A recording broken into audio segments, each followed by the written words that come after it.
Hey everyone, welcome back to TPhil 251 Data in Discourse.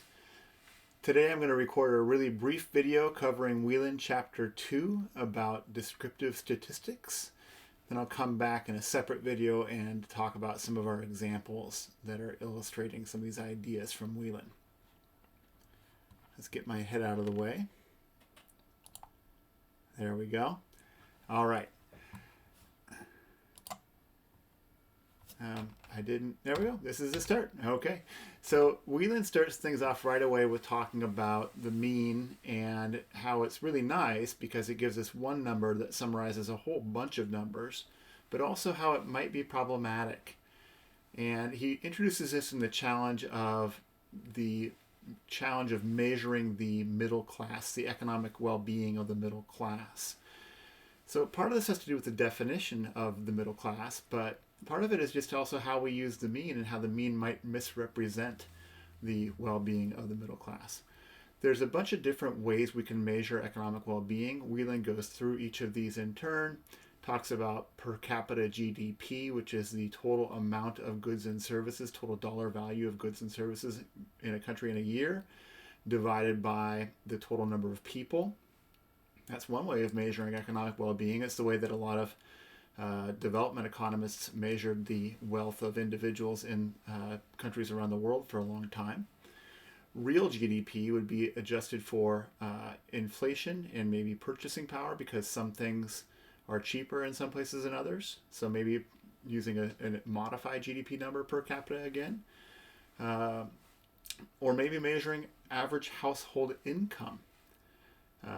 Average household income is going to be different than GDP per capita because obviously not everybody's working, right? Per capita it counts babies and old people, right? So that's not maybe the best way to count how well off the working class is doing.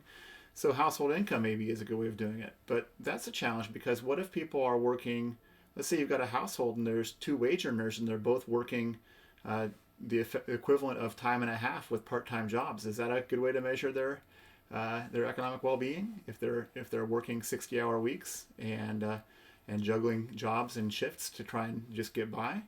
So there's challenges to that measure. Average wages maybe is a better measure because that accounts for how much people are working, not just how much they're earning in a year. And then the last measure is what Whelan proposes that we should actually use instead of any kind of an average that's using the mean. The median wage or median income, he argues, is a much better measure. And the reason for that is because it's not subject to outliers. That is, the example he gives is that if there's 10 people in a bar and Bill Gates walks in, then does everybody's net worth suddenly increase? Well, on average, if you use the mean, it does. But we all know that nobody in the bar got richer because Bill Gates was there unless he was handing out money, right? So what we can see from this example is that the mean is subject to the influence of outliers, including extreme outliers, whereas the median is robust to that influence. It resists that influence of, well, it doesn't resist it, it's just a statistic, but it's not influenced by whether the person that is the richest person in the world is worth $1 million or worth $1 billion or worth $100 billion. They're just one person at the end of the scale. So the median is nice that way in that it doesn't move around unless you're moving more than half the population up or down. The problem with the median, of course, is it doesn't reflect the same amount of information as the mean. The mean tells us whether there's a good number of at least somewhat wealthy people, right? So, for example, if you look at per capita GDP, that's a measure using the mean. We can tell a poor country and a rich country without knowing anything about the income distribution, whereas we need to know the income distribution to know what the median income would be. All right, so I just said all this. That's okay. I just said all this, but let's say it again, just for good luck. So what do we know about the median and the mean, and what are the advantages and disadvantages of each? The median is not subject to the influence of outliers, and so for that reason, it doesn't get pulled way off to one side of the population. And again, we can have the example that Whelan gives seems like it's a little crazy, but it's really not. It's that if you have a bar with 10 people in it and Bill Gates walks in, or Jeff Bezos, let's pick on him, right? Somebody worth $100 billion walks in. Is everybody a 10 billionaire all of a sudden? Well, no, but it looks like they are if we just look at the mean. The median, on the other hand, when you have 10 people making, say, $50,000 a year sitting at a bar, and then a billionaire walks in, the median doesn't change, because the median is everybody lined up from richest to poorest. You find the individual in the middle, and that's the median. So it doesn't matter if this person's way over on one side or really close to the center. It's the person in the middle who we're looking at with the median. The reason we use the mean, though, is, as I just mentioned, sometimes we don't have access to all the data. Sometimes we don't know everybody's income, but we do know the total amount of money, right? So it's easier to count. If we know GDP at a country level from trade statistics and economic statistics, but we don't know individual income because that data probably isn't even kept, we can still divide the total dollar amount of a country's production by all the people in the country. So sometimes we can use a mean in a way that we can't calculate a median very easily. The other reason that a mean might be useful is, as I mentioned, it tells us something more about the data than just the median does. In other words, if I had only mean data and I had, this is going to be a weird hypothetical, but let's say I knew that there were a bunch of working class bars, and I knew that Jeff Bezos was in one of them, and there's 11 people in each bar. And I had if I had the median income for the patrons of each bar that night, I wouldn't know which bar Jeff Bezos was in. But if I had the mean, then I would know, because the mean patron income, or net worth, we should say, to be accurate. Jeff Bezos' official income is something like $80,000 or something like that, but he has billions and billions and billions in stock. But if I used the mean, then we would find out right away, because there would be a number of patrons whose mean net worth was over $10 billion. So the mean gives us more information about a population, even while it is being, because it's being drug aside by outliers, by extreme cases of the data. Last but not least, we use the standard deviation as a descriptive statistic to tell us how spread out or narrowly clustered the data is around a central value. The more spread out the data is, including if it's lumpy, if there's a clump over here and a clump over here, that'll have a bigger standard deviation than if it's all clustered together around one value. We look at this in our assignment that's due tonight, actually, as I'm recording this, and so that's going to give us a little perspective on what the standard deviation measures. If the data has a wider distribution or a longer tail, then we see a larger standard deviation. If the data has more lumpiness around a certain value, then we see a smaller standard deviation. So that's useful for telling us about the distribution of the data above and beyond the mean or the median. All right. Here's another list of reasons that we should be careful about the mean. This is a great list. It's from Bethany King. She has a really interesting data analysis centric blog at graphpaperdiaries.com. So a little shout out to that site. I haven't been there in a little while. I don't know if it's been up to date recently, but there's some great old entries in there. We're going to use one more example from her blog later in the quarter. So why might the mean not be meaningful? Well, there's a lot of cases in which we have a mean, and we just looked at one, which is that it's not, there might be some outliers that are dragging it one direction or the other. But we might be missing an important confounder. We might be missing something else that's going on that's explaining the data, so that the mean doesn't give us actually a good understanding of what's going on. Let me give you an example of a confounder, which is when the police make arrests. They record a lot of things about the individual that they're arresting. They obviously they get their name, their legal name.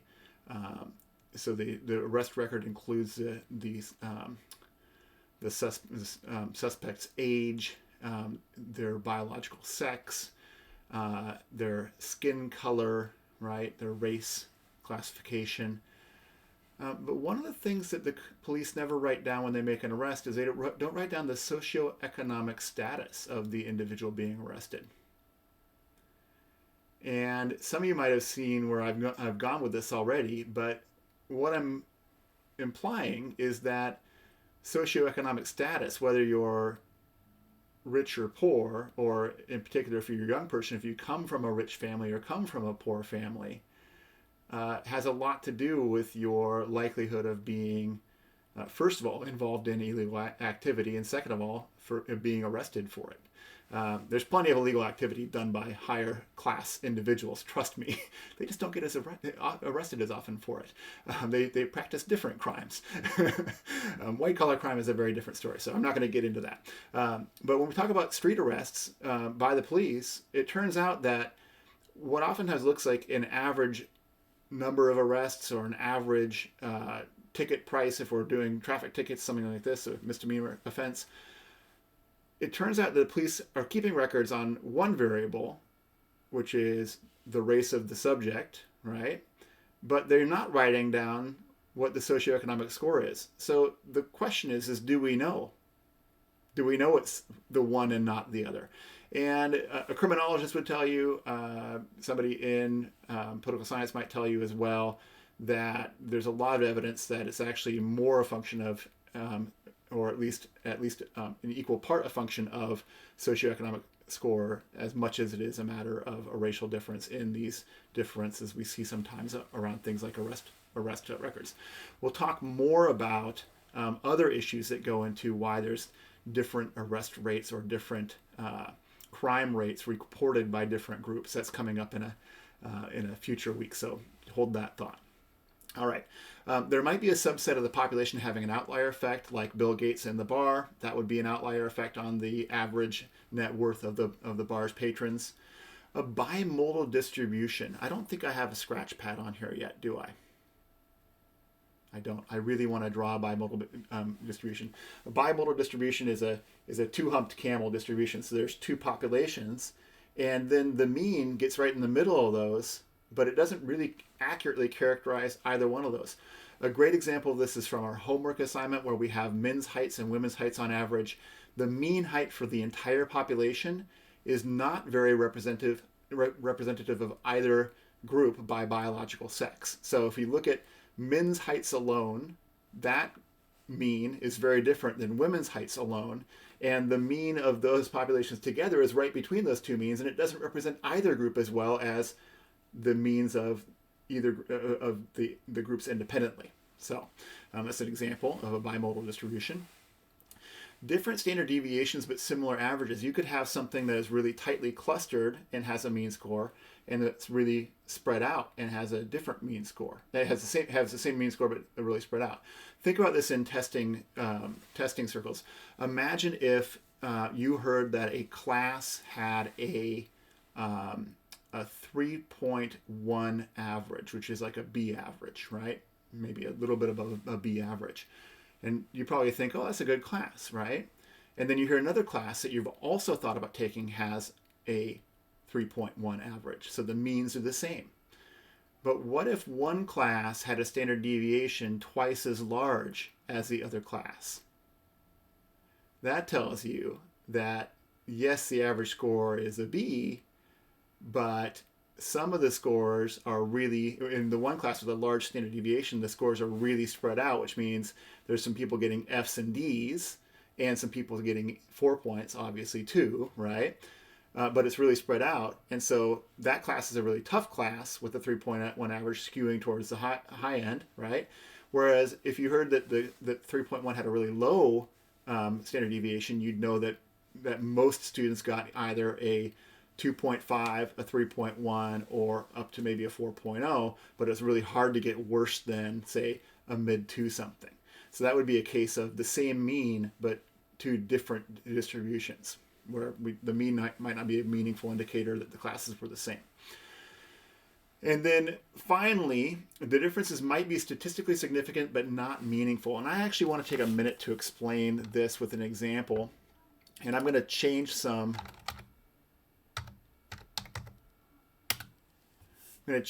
statistics here really quick, just so that I protect the protect the people involved.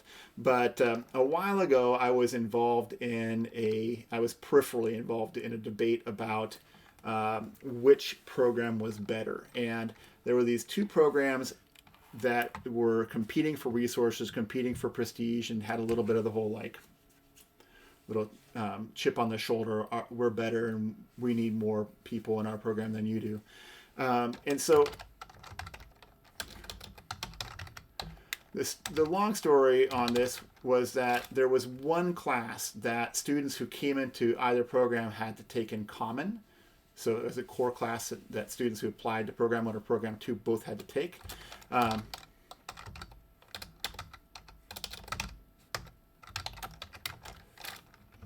And what it was a chemistry like 101 class. I don't know if that was exactly what it was, but you get the idea. Chemistry 101 class. And Program 1 had a average GPA of 3.0 in that class. And Program 2 had an average GPA of 3.1. So all the students who took Chemistry 101 to get into Program 1 got A's and B's and C's. And I don't think you get in if you got a D, but A's and B's and C's. And everybody who got in Program 2 also had to take Chemistry 101, and they had A's and B's and C's, but they had a few more A's and a few less C's, so they got a 3.1 average. And this was thousands of students over the years. This was not a small sample. This was a lot of different students over a large population of students in both programs. And so the individual who was this is really small. Let me just bigify that for you all here.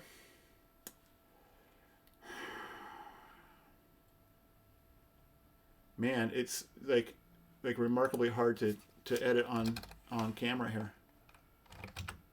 There we go. All right, you get the idea. So the individual who had assembled these statistics pulled up these mean grade point averages for this one class. So 1,000 students here, 1,000 students there, 3.0, 3.1. Now, if you've got 1,000 plus students that each took this class and the difference was a 0.1 difference, then it's pretty easy to find that it wasn't random. In other words, we might expect one student or two students to get a higher or lower score just randomly. But if we have 1,000 students that do a little bit better on average, then we start saying, no, they really are better at chemistry, right?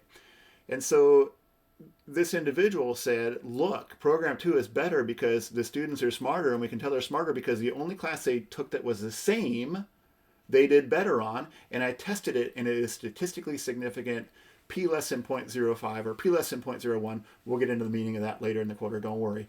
It's statistically significant. I have shown that it is not due to random chance, therefore Program 2 is better. And those of us who were, even like me, peripherally involved in this said, whoa, hold on a second. Wait a minute, right? Just hold your horses. Because is Chemistry 101 the measure of how good our students are?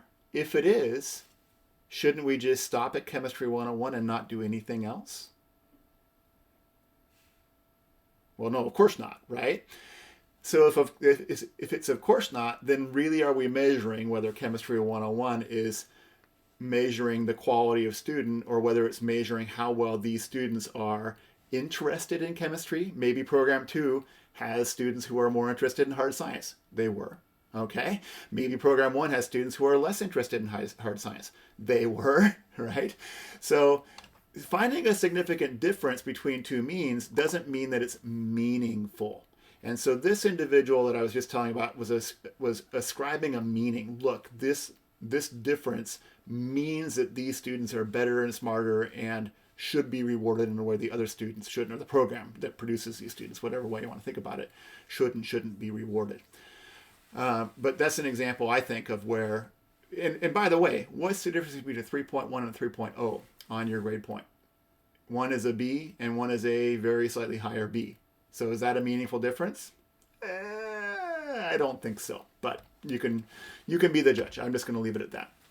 All right, let's talk about the normal distribution. This is very important. It's going to come back later. We're going to come back to it again and again. Whelan brings this up and he rounds the numbers off, so we'll be using his rounded numbers. If we look at the normal distribution happens all the time, by the way, in nature. We see lots and lots of things normally distributed. and coin tosses, the number of times a heads comes up per tails, the proportion of heads to tails, and the proportion of tails to heads will follow a normal distribution. If you do a random ball drop down a little pegboard where the balls go to all different directions, those ball drops will follow a normal distribution. Normal distribution happens all the time in nature, and we're going to come back to it later on. So this is just getting us started on this. But a normal distribution tells us how likely or unlikely some event is to be non-random or not. So how likely or unlikely something is to be due to random chance or really truly different from other things. The rules that we need to learn for right now with descriptive statistics has to do with the normal distribution and the characteristics of the standard deviation of a normal distribution. What this graphic is showing us is showing us that one standard deviation above to one standard deviation below the normal distribution, the mean of the normal distribution, so +1 to -1 standard deviation, that area covers 68%. This is Whelan's rounding number. It's actually 68.2, but 68% of that area under the curve is within one standard deviation above and below the mean. If we move out to 2 standard deviations, this is rounding again, but it's close enough. It's 95% is within 2 standard deviations above and below. So 1 standard deviation, 68%, 2 standard deviations, 95%. You can go out to 3 standard deviations if you want and say 99.7% if you want, but remember that 2 standard deviations. That's what you need to remember. So we'll come back to that several times later in the quarter, so don't forget it. All right. Whelan then moves on to some tricky things about using percentages for descriptive statistics. One is the famous example of if I give somebody 20% off of something and then I add 20% back to the value that they paid for it, I don't get all my money back. So there's some interesting things that happen with percentages. But we can find percentages that are very useful for giving us an idea about the relative size of things. And so one of the things, for example, with coronavirus, where we've been very interested with is the percentage of people who are infected who die from the virus, right? We want to know that because we want to know how deadly it is. We're also really interested right now in knowing what percentage of people have the virus but don't have symptoms that make it obvious, because that might be one of the ways it's spreading. So percentages give us a good idea about just out of 100 people, how many are likely to die from this thing, or out of 100 people, how many are likely to do this. Or we use this, for example, for the unemployment rate. Out of the current number of job seekers, how many cannot find a job, right? And that's not exactly expressing the unemployment rate the way we measure it. We'll come back to that, put a pin in that, but it's on. That's a general idea. We use a percentage because it gives us an idea about the scale of something.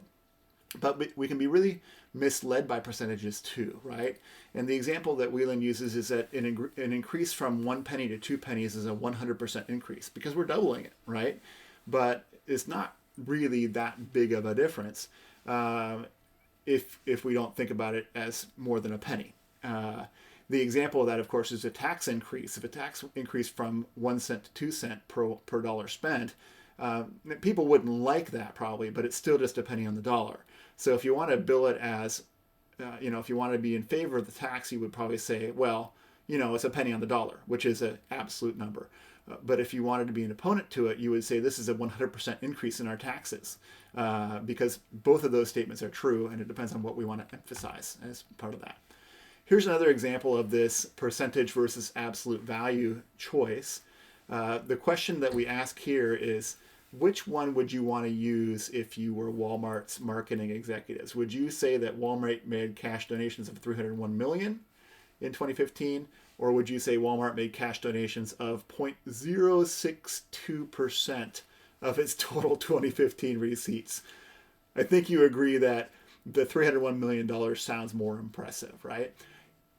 On the other hand, if you were a small business person, which would you probably want to present? Would you present the dollar amount that you presented as that you gave to local charities as a small business, or would you present the percentage of your revenue that you contributed as a small business to local charities? I'll let you think about that for a minute. All right, moving on. Let's take a look at indexes. Indexes, and by the way, some people say indices, but indexes is also correct. I've checked. I worried about it for a while. Indexes are a way of summarizing information, really complex information, into one single number. And that's really nice because then we have a number and we say, well, that one measures 27, this one measures 25, so the 27 is better. We see indexes created all the time for electronics, for cars, for colleges, a bunch of the examples that Wheeling gives. So you'll look at, an online buyer's guide for a television set, and they'll give it a score. And the score is, a 95 out of 100. And you're like, how do they get 95 out of 100? And you look and you say, well, it looks like they measured resolution, clarity, brightness, the contrast ratio, the HDR effect. I don't know that much about TVs, but these are all the buzzwords. So they take a whole bunch of stuff and they give each one a score and they smash it all together and they come up with one number, 95, right? However, there's a problem with this, which is that indexes are inherently sensitive to the stats it's made up of. And so if I think that the contrast ratio is really important, then I will rank that really high in the index I make. Whereas if I think it's more important to have a really high refresh rate on my screen because I'm a gamer, let's say, don't worry, I'm not, then I'll prioritize that, right? The examples that Wheeling gives include the car and driver sports car ratings, where now I'm a little confused. Am I quoting Wheeling, quoting Gladwell, or am I off base? It's okay. Let me give you a really good example, whether it's in Wheeling or not. A really good example of this is the car and driver ratings for best sports car. And they have a bunch of different classifications of best sports car. One of them is best sports car that a working individual who's not just filthy rich can actually afford to buy. And so then we start saying, well, what is most important? And they have a bunch of different things they categorize as important for a car to have. Things like 0 to 60 acceleration. They rate it and rank it on its cornering ability. They rate it and rank it on the interior amenities of the car, because people want a fast car. Total horsepower counts, but people want a fast car, but they also want a car that's comfortable inside. So they rate it on the overall ride. They rate it on the noise inside the cabin, right? And then they rate it on curb appeal. And this is where this really gets arbitrary, because some people want to buy a sports car that they don't really care about driving really fast. They want it to look good. So if Car and Driver says horsepower is more important than curb appeal, so they put a lot of weight on horsepower and then they put a little bit of weight on curb appeal, then it ends up creating a really strongly ranked sports car that doesn't look very good. And I bet you there's a lot of people who, when they buy a sports car, probably care about what's under the hood at least a little bit, or they wouldn't be buying a sports car, right? But on the other hand, they also care a great deal about what it looks like. So these ratings are subjective to whoever created them, and the index then is subjective to whoever created them. The other example that's really good is the U.S. News and World Report College Ranking Guide, which rates colleges about which ones are the best. As an example of how arbitrary the U.S. News and World Report's college guide really is. First of all, let me just back up a little bit. First of all, the U.S. News and World Report's college ranking guide contains a bunch of different values that you might not hold as the most important for you when you think about going to a college. Things like sports, right? Like maybe you don't care about sports, so then why would you choose a college that has a good sports team or not, right? Or has a big fan base. But then more importantly than that, one of the big, most weighted categories in the index for the U.S. News and World Report's college rankings is the reputation of the college. See if you can think about what the problem with U.S. News and World Report's ranking colleges based on their reputation is. What gives a college a good reputation? Being ranked highly on U.S. News and World Report. So this is a self-reinforcing ranking thing, right? So the higher you are, the more highly, your reputation will be. So the more highly ranked you'll be. So that's a problem. And furthermore, the people who rank the colleges have to rank hundreds of colleges, a lot of which, how would they even possibly know about reputation? So it's a good example of an arbitrary statistic. Now, while we're being really highly skeptical of indexes, I want to come back and talk about an example of a really good index, one that has proven very useful over the years and that is widely accepted as a reasonable index. And this is our way of saying, look, not everything that we're learning about in this class is bad statistics. We're learning some good statistics here too. So here's a good example of some well-developed, well-tested, not arbitrary data combined into a single index, and that is the Human Development Index. This is the example that Whelan closes the chapter with. The Human Development Index is a measure of development, world development, measured at the country level, and it combines different measures. One of the measures is economic wealth, and the measure it uses for economic wealth is gross national income, which is slightly different than GDP, but don't worry about it. Gross national income per capita adjusted for purchasing power parity. And what we see is there's some countries that are rich and some countries that are poor, and some of the countries that are rich don't surprise us, and a lot of the countries that are poor probably don't surprise us either. But we don't use just this measure. And by the way, this was used by economists in the 1950s and 1960s to talk about rich and poor, and that was the only measure that was used. The thing that Human Development Index also cares about is other factors. And so the gross national income per capita is 1/3 of the index's weight. Those scores count towards 1/3 of the country's status.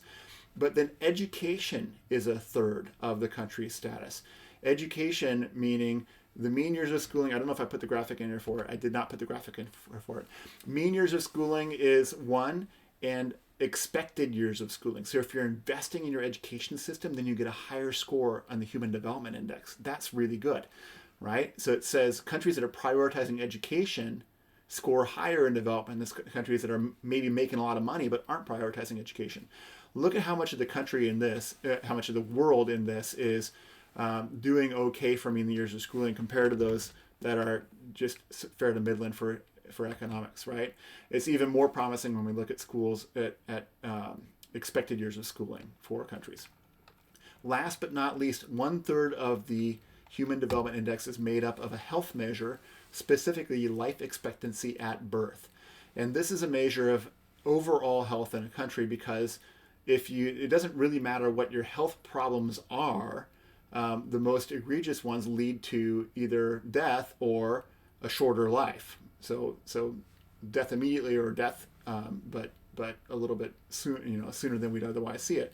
What we see here is that there's countries like Japan and South Korea that have life expectancies over 80, and there's countries in regions like South Asia and in Sub-Saharan Africa in particular that have life expectancies in the 50s or 60s. So big difference there between these life expectancies, and that is the other aspect that we care about. So what the Human Development Index is saying is it's saying we're going to give you one number, but that number is a combined, equally weighted measure of economic power, which sooner or later people care about because money buys us things, right? But also education, which we value, and also health, which we value. So it's more robust than just saying we only care about money or we only care about health. It's we care about all these things. Weighting them equally, barring a reason to weight one higher than the other, weighting elements of an index equally makes sense. So it's what we most often do. All right, I believe that is the end of this presentation. There's the Human Development Index. We got it. There's the last one.